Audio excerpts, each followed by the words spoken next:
કચરો જાતિવાદ આ ભરડો એટલો બધો લીધો છે કે ના પૂછો વાત.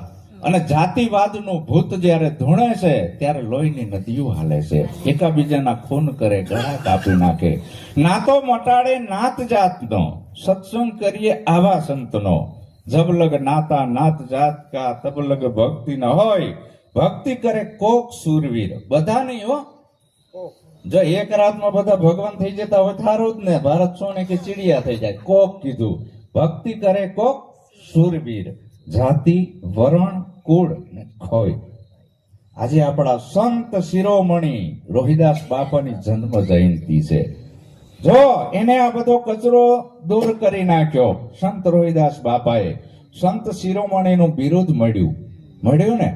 માણસ જાતિથી મહાન નથી, એના ગુણ કર્મથી મહાન છે. તમારે શું બનવું? જો તમારે આ સંતના જેવું બનવું હોય, સંત બનવું હોય, તો સંતના ગુણો ધારણ કરવા પડે. આપણા જે ગુણો છે એ છોડવા પડે. નાતો મટાડે નાત જાતનો, સત્સંગ કરીએ આવા સંતનો. આજે નાત અને જાતનો કચરો કોને નાખ્યો છે? આપણે નહીં, મેં તમે નહીં. આ કચરો નાખનાર પંડિતો, પુરોહિતો અને બ્રાહ્મણો. 4 વર્ણ, બ્રાહ્મણ, ક્ષત્રિય, વૈશ્ય અને શૂદ્ર, 4 થઈ ને. કોને બનાવી? મેન તમે બ્રાહ્મણ હોય 4, બરાબર? આપણે નથી બનાવી. આ વર્ણ વ્યવસ્થા એને ઉભી કરી. 4 માંથી 18 થઈ, અને 18 માંથી 18 કેટલી છે નક્કી નથી, છે ને. અને નોકા વિભાગ આપ્યા, તમારે આ નહીં કરવાનું, તમારા નહીં કરવાનું, તમારા નહીં કરવાનું. અને એકબીજાથી આપણે છે ને હજી. તો આ બધો કચરો સંત દૂર કરાવે છે કે જનેતાની ઓદરથી દીકરો અને દીકરી જન્મે, બીજું કાંઈ જન્મતો નથી.